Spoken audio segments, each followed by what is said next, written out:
multipotentiel, comme j'aime bien dire. Donc j'ai plusieurs casquettes ici au Cameroun. Je suis designer, j'écris.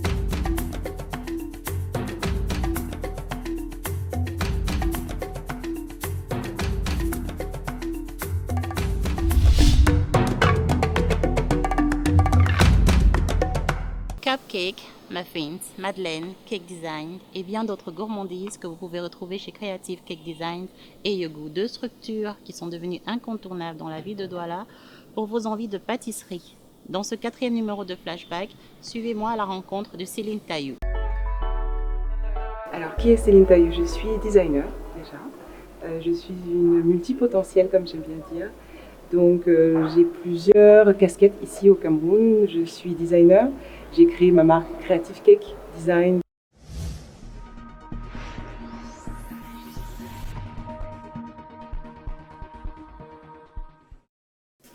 Merci d'avoir accepté notre interview. On aimerait savoir qui est Céline Taillou. Alors Céline Taillou, c'est une designer, entrepreneur. Je suis une multipotentielle, comme j'aime bien dire. Donc j'ai plusieurs casquettes ici au Cameroun. Je suis designer. J'ai créé ma marque Creative Cake Design qui s'occupe de designer et de concevoir des gâteaux sur mesure. Et j'ai aussi créé la marque Yogo, qui est la première marque de glace, de yaourt glacé, voilà, au Cameroun. Pourquoi avoir fait le choix du Cameroun? Alors, je suis d'origine camerounaise déjà, donc je suis moitié suisse, moitié camerounaise. J'ai pas eu la chance de grandir au Cameroun, mais comme Dieu fait ses choses, j'ai rencontré mon mari aux États-Unis qui est camerounais. Et c'est vrai que lorsqu'on a décidé de pouvoir aller plus loin et de se marier, on a décidé de vivre au Cameroun. Donc lui était déjà au Cameroun, donc le choix s'est un peu imposé à moi. Donc j'ai dit, ok, je vais descendre au Cameroun. Voilà, tout simplement. Quelle a été la réaction de votre entourage? Allez. On veut savoir. Waouh. Mon père était plutôt fier parce que bon, c'est vrai que mon père n'a jamais vraiment, n'est jamais rentré au Cameroun. C'est-à-dire qu'il est parti à 18 ans et il a dit non, il est plus rentré au Cameroun. Donc quand je lui ai parlé du Cameroun, il était mitigé entre fier et content de dire comment c'est possible, comment elle connaît le Cameroun déjà, et inquiet parce que il m'avait pas forcément inculqué toutes les bases et toute la tradition et toute la culture africaine peut-être qu'il aurait voulu me donner à ce moment-là. Donc et ma mère non, plutôt très terrifiée parce que elle n'a pas vécu au Cameroun, donc c'était plutôt un endroit différent. Mais c'est vrai que comme j'avais vécu aux États-Unis juste avant, je me suis dit mais bon, je connaissais pas non plus les États-Unis particulièrement. Donc si j'ai réussi aux États-Unis, j'arriverai au Cameroun tout simplement. Pourquoi pas? Voilà. En tant que femme, avez-vous rencontré des difficultés à la création de vos structures ici? En proprement dit, non. C'est-à-dire que je trouve que l'Afrique l'Afrique et Cameroun particulièrement, offrent des opportunités beaucoup plus simples, même qu'en France. C'est-à-dire que vraiment en 24 heures, 48 heures, on peut être immatriculé, avoir sa SARL. C'est sûr que pour les démarches de la banque, c'est peut-être un peu plus compliqué, mais en termes de technique, d'élaboration de la société, c'est quelque chose de très simple ici. Donc, j'ai pas vraiment. Il fallait juste que je sache à qui m'adresser. Dès lors où on sait à qui s'adresser, c'est très simple. Après, les difficultés sont plus sur des choses que j'aurais pas soupçonnées, par exemple, comme la gestion humaine, le recrutement, l'informel, qui ici pèse énormément dans les stratégies qu'on essaye de faire pour pouvoir grandir. Voilà. Qu'est-ce qui est à la base de Creative Cake? Seulement le fait que vous soyez designer ou il y a autre chose? Je voudrais vraiment pas vous mentir. Je parle de design parce que à la base c'est mon talent, on va dire. Dieu nous a donné tous un talent et on va dire que si j'ai creusé un petit peu le talent, l'image, la communication a toujours été mon dada, on va dire.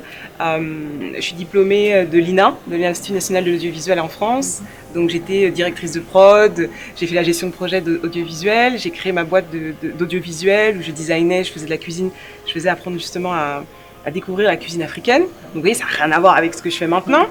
Ensuite, je suis partie aux États-Unis, j'ai travaillé dans le vin français qui n'a rien à voir aussi dans ce que je fais maintenant. Et quand je suis arrivée ici, je me cherchais.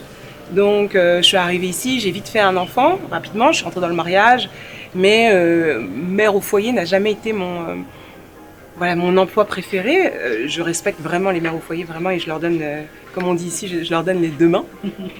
mais c'était pas ce que je voulais faire vraiment. C'est-à-dire qu'à un moment donné, j'ai commencé à tourner en rond et puis je suis une entrepreneuse. Et un jour, par hasard, je suis tombée pour les 1 an de ma fille, je me suis dit, ah mais si je lui faisais un gâteau. C'est parti de là. Je lui faisais un gâteau, mais je voulais quand même un truc différent, etc. Et puis ma belle-sœur me montre une photo et je lui dis, ah mais il y a voilà les types de gâteaux, donc un pâte à sucre que tu pourrais faire et qu'on pourrait commander. Et puis je lui dis, mais même moi, enfin, et là il n'y avait pas forcément de volonté de vouloir me gargariser, mais même les yeux fermés, je peux faire un gâteau comme ça. Et c'est parti comme ça. La semaine qui a suivi, j'ai regardé les formations. Je suis partie, c'était en août. Je suis partie directement faire une formation en France. Je suis rentrée en septembre et j'ai commencé Creative Cake. Mais comme une blague, en fin de compte. Creative Cake est une blague. Quand je dis une blague, dans le sens où vous-même vous n'y croyez pas, quoi. Non, pas du tout. Au début, c'était un passe-temps où j'aimais bien. Et comme j'aimais dessiner, faire de la sculpture modelée, je me suis dit bon, ça make sense. It makes sense. Ok, we're gonna go. Et à cette époque-là, est-ce qu'il y avait quoi comme concurrence sur le marché? Il y avait une dame qui s'appelle Madame Yvonne Norchou, qui fait des trucs très jolis, mais qui était plutôt classico-classique, on va dire. Donc quand je suis arrivée, j'ai un peu bousculé les codes et j'ai commencé à faire creative design, bon, pour moi c'était naturel de pouvoir reproduire un design et reproduire un modelage. Donc tout de suite ça a apparu comme quelque chose de créatif, d'innovant. Et ça a pris hyper rapidement. Et quand je dis hyper rapidement, c'est pendant les 4 premières années, c'était la course. C'était la course aux employés, la course à plus d'espace, la course à une boutique, la course. Voilà, c'était ça. Utilisez-vous les matières premières locales ou importées? Pour Yogo, on était 100% dans l'importé. Et pour Creative Cake, on dirait on était à 30% à importer. Non, même un peu plus, 40% d'importé. Même 50, je dirais, pour les premières années. Ensuite, Yogo, on a vu tout de suite qu'au niveau de Yogo, l'importation allait poser des problèmes, parce qu'il y a des problèmes de douane, ici, il y a des problèmes d'importation, tout n'arrive pas autant qu'on veut, donc forcément, il y a carrément eu des fois où j'ai dû fermer ma boutique parce que je n'avais pas forcément de matière première. Donc, complètement aberrant, ça ne donne pas. Et pour Creative Cake, pareil. Donc, il m'a fallu quand même 3 ans pour commencer à me dire, bon, trouvons quand même une solution B. Donc j'ai commencé à faire mes propres glaces. Pour Yogo, j'ai fait mes propres glaces et c'était l'année dernière pour Yogo, pendant la période Covid.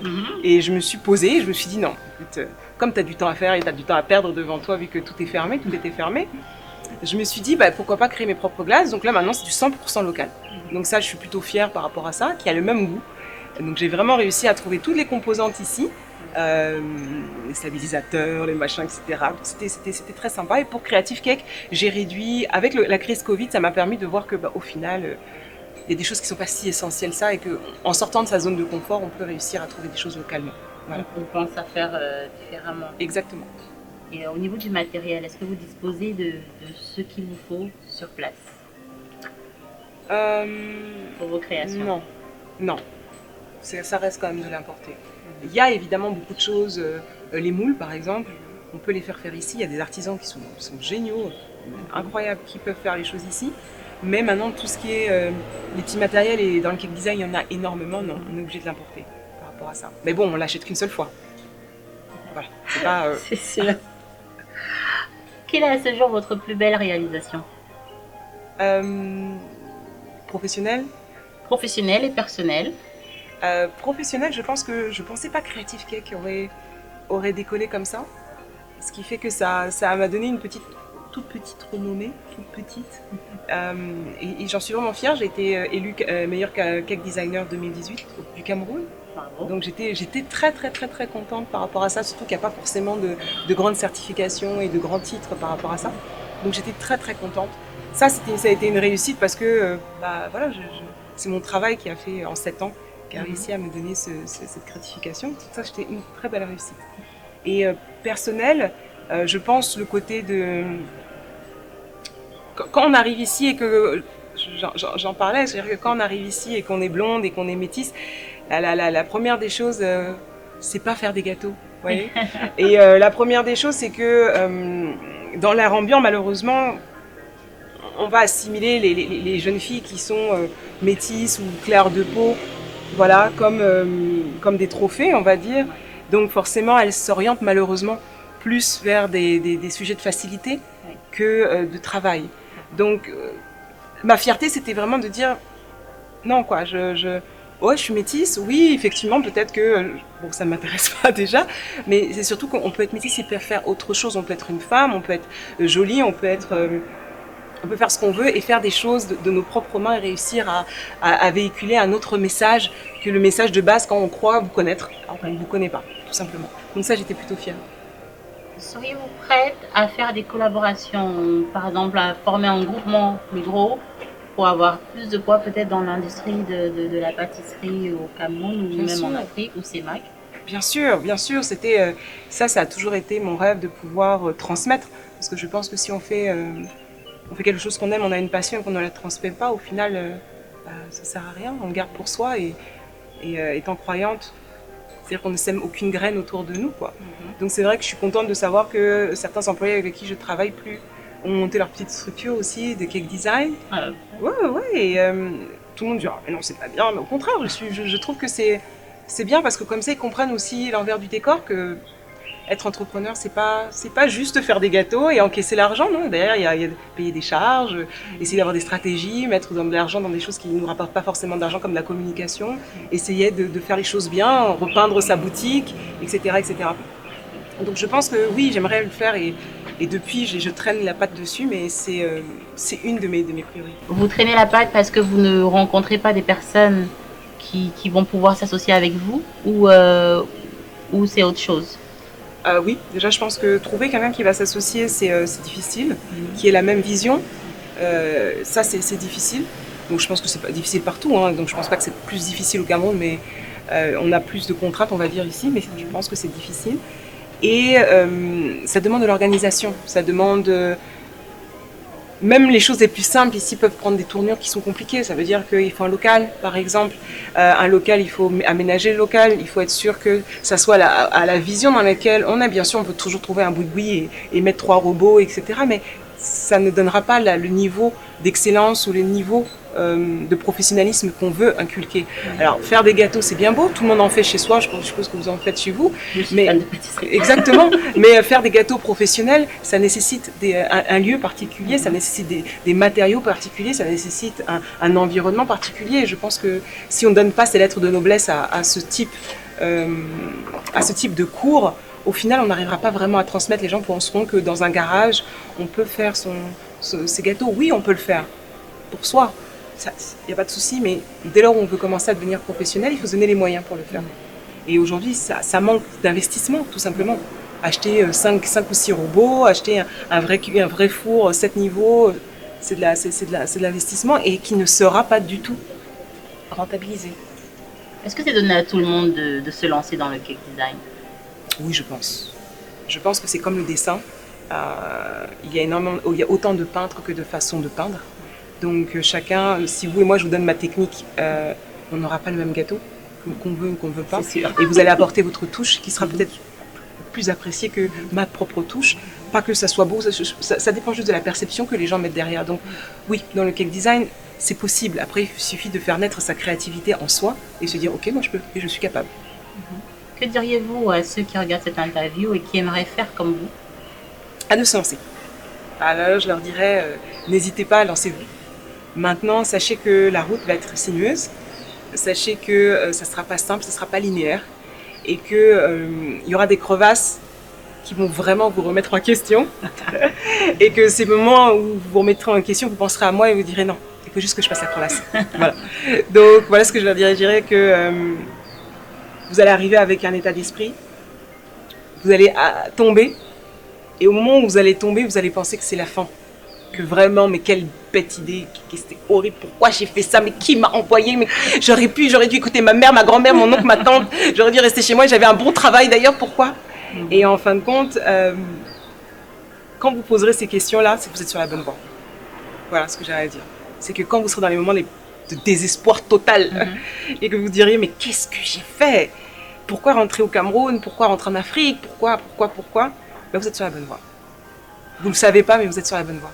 Voilà. Un mot pour la fin? Ben, je vous remercie déjà de m'avoir invitée. Je suis toujours très ravie lorsque mon travail peut porter ses fruits et peut inspirer d'une manière directe ou indirecte, très lointain, quelques personnes que ce soit, et j'en suis vraiment très touchée. Donc merci beaucoup, et j'espère vraiment que votre émission continuera à faire briller les talents et à les démontrer à l'Afrique entière. Et même au monde entier. Exactement. Merci à vous pour ce partage d'expérience. Merci à vous. Merci d'avoir regardé cette interview et n'oubliez pas, nul n'est prophète chez soi, mais entreprendre dans son pays fait de vous un prophète n'importe où.